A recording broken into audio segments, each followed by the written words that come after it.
Assalamualaikum warahmatullahi wabarakatuh. Halo sahabat muslim semuanya, selamat datang kembali di El-Laila Official. Tempat kita membedah dunia haji tanpa basa-basi. Bayangkan, jemaah Indonesia bisa tinggal hanya 400 meter dari Masjidil Haram, jalan kaki ke Masjidil Haram tanpa rebutan bus, tanpa sewa hotel ratusan juta. Arab Saudi sudah menyetujui, tapi sekarang kita dihadapkan pada pertanyaan yang lebih besar. Akan dibangun dengan cara apa? Hari ini kita akan bongkar 3 skema pembangunan kampung haji Indonesia, beserta untung rugi, risiko, dan siapa saja yang mungkin diuntungkan. Tapi sebelum kita bedah, klik tombol subscribe, biar kamu nggak ketinggalan konten edukatif soal haji dan keuangan umat. Teman-teman sekalian, proyek ini pertama kali diumumkan secara terbuka usai pertemuan Presiden Prabowo dan putra mahkota Mohammed bin Salman. Arab Saudi menyatakan siap memberikan lahan di zona premium Makkah, khusus untuk jemaah Indonesia. Jaraknya hanya 400 meter dari Masjidil Haram. Ini bukan wacana, ini sudah dikunci secara diplomatik. Tapi siapa yang bangun? Bagaimana skemanya? Yang pertama, membangun dari nol, Greenfield Project. Proyek ini akan digarap oleh BP Danantara, entitas investasi nasional yang sedang disiapkan. Seluruh kompleks dibangun baru, penginapan, klinik, dapur umum, layanan transportasi. Kelebihan dari skema ini adalah bisa disesuaikan penuh untuk jemaah Indonesia. Namun kekurangannya adalah membutuhkan biaya besar, waktu lama, rawan deviasi anggaran jika tak diawasi ketat. Kemudian, skema kedua adalah membeli hotel yang sudah ada. Pemerintah atau BUMN membentuk konsorsium untuk membeli hotel existing di radius 400 meter dari haram. Hotel langsung dialihfungsi jadi asrama haji tetap. Kelebihan dari skema ini adalah cepat operasional, lokasi sudah premium. Tapi kekurangannya, harga hotel di sana gila-gilaan, bisa jadi lebih mahal dari bangun baru. Lalu, skema berikutnya adalah skema yang ketiga, yaitu sewa jangka panjang, alternatif paling ringan secara cash flow.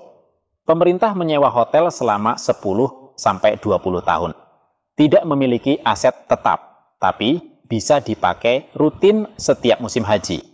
Kelebihan dari skema ini adalah cepat, murah di awal. Tapi kekurangannya, nggak ada jaminan harga tetap. Di masa depan, kontrak bisa diputus.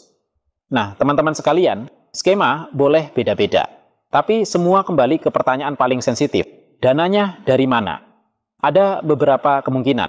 BUMN atau konsorsium travel haji besar ikut patungan. BPKH melalui dana abadi umat bisa jadi pemodal proyek strategis. Bahkan, tabungan haji jangka panjang milik jemaah bisa masuk secara sah dan produktif kalau transparan. Atau malah didanai pihak swasta lalu disewakan ke negara. Nah, ini yang harus diawasi. Sahabat semuanya, dari ketiga skema itu, kami pribadi lebih condong ke skema beli atau bangun aset tetap. Kenapa? Karena ini bukan cuma soal efisiensi, tapi juga kedaulatan logistik ibadah. Kalau kita hanya sewa, kita tetap tergantung. Tapi kalau kita punya, kita bisa atur sendiri. Kita bisa lindungi jemaah kita. Yang penting adalah satu, proyek ini harus diawasi umat. Jangan sampai jadi proyek bancakan elit. Kalau menurut Anda, skema mana yang paling masuk akal? Tulis di kolom komentar. Suara Anda penting karena ini menyangkut tabungan umat. Jangan lupa like, subscribe, dan bagikan video ini ke teman-teman kalian yang peduli pada masa depan haji Indonesia. Wassalamualaikum warahmatullahi wabarakatuh. El-Laila Official, karena haji itu bukan cuma ibadah, tapi juga perjuangan menjaga amanah.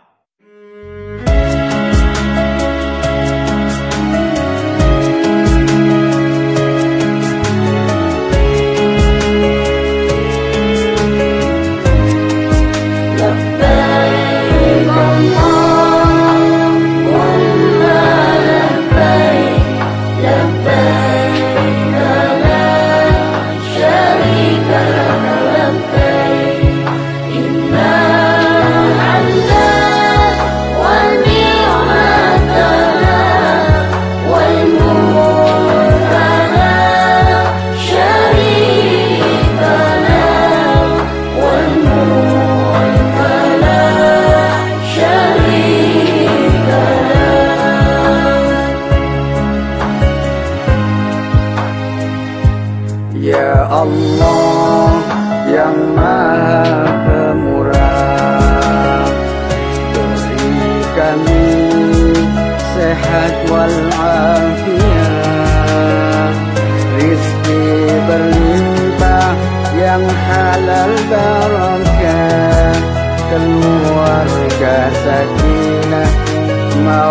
mawaddah warahmah, putra putri yang salih salihah, ahli ilmu dan ahli ibadah.